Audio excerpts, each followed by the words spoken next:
Sarah Palin's new book causing quite a stir. Is this the start to a presidential campaign?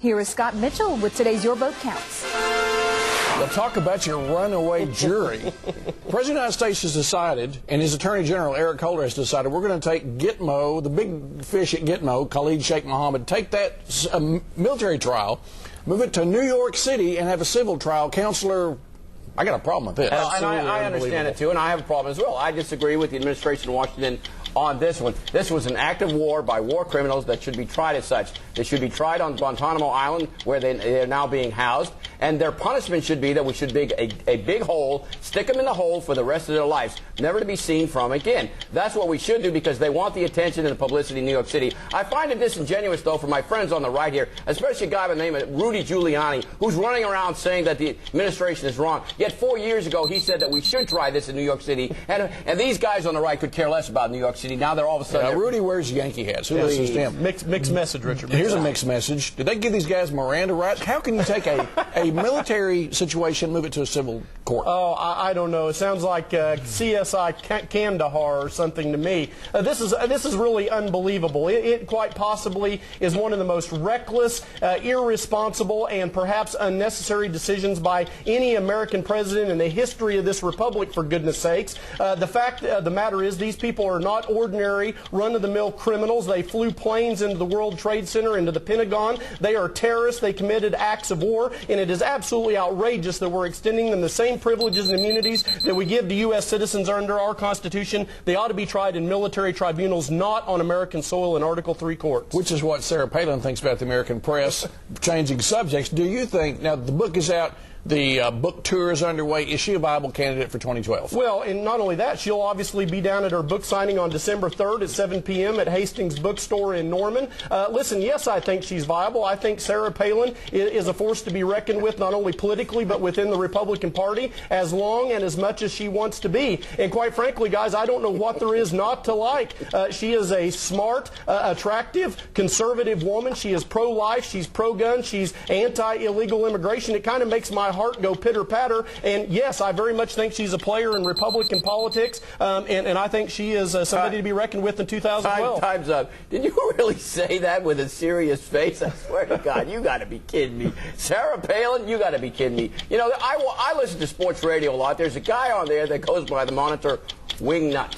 And when you think of Sarah Palin, Wingnut. She is a media doll and was a creation of Senator John McCain. If John McCain had picked a decent person, a credible person to be vice president, he may have had a chance to win the presidency. I give her credit. She's used capitalism. She quit her job as Alaska governor. Now she's going to Fort Wayne, Boise, Idaho, and Macon, Georgia. Please nominate her to be your candidate in 2012. I hope to God you do. She just drives you guys nuts, I will not. She just no, bonkers. Just drive me nuts. Thank God she's around because you need to nominate her to be your presidential candidate. Thank you. And I will not be in Norman on There's a lot of people think if Sarah Palin had a better presidential nominee that she'd be in there. Okay, let's turn it to Oklahoma politics.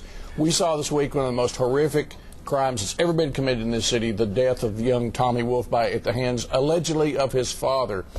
We at least by one measuring stick, we've got really terrible mental health issues in the state of Oklahoma.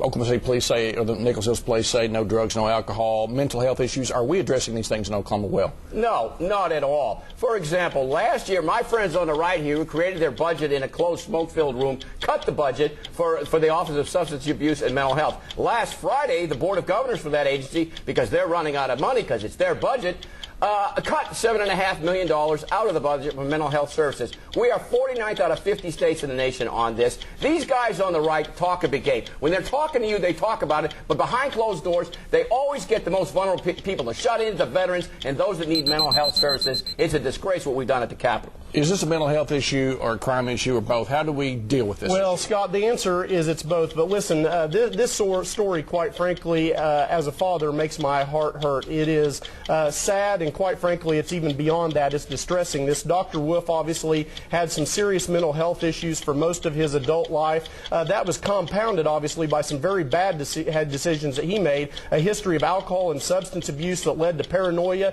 and delusion, fits of violence, obviously. Listen, I don't don't know what extent mental defect plays into this, into the killing of his son, but for a father to do this to his boy, I'm quite sure that there is a special place in hell that's reserved for Dr. Wolf. Well, and I suppose that we'll see what the criminal justice system does as we move forward. That very, very sad for his family, thinking about his mother today. What do you think is the worst thing the President of the United States did in the last week?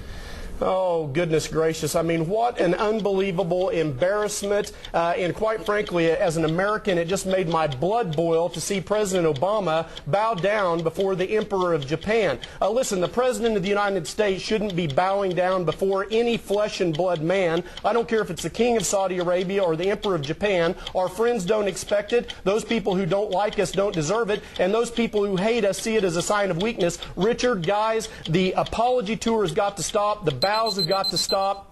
If he wants to bow down before someone, give thanks next Thursday for Thanksgiving. And your blood's boiling over something completely different. Something really substantial. We have a heart hospital at I-240 and Sooner in South Oklahoma City. Our Oklahoma delegation, starting with our 2 U.S. Senators, Coburn and Inhofe, and especially our Congresswoman in the 5th District, is doing absolutely nothing to help our veterans and seniors to put a heart hospital in there. The bill that's coming out of Washington would exclude specialty hospitals. It's wrong. I'll tell you what I'm going to do. I'm going to contact the 3 senators, Landrieu, Lincoln, and the fellow, what's the guy from Nebraska? Nelson.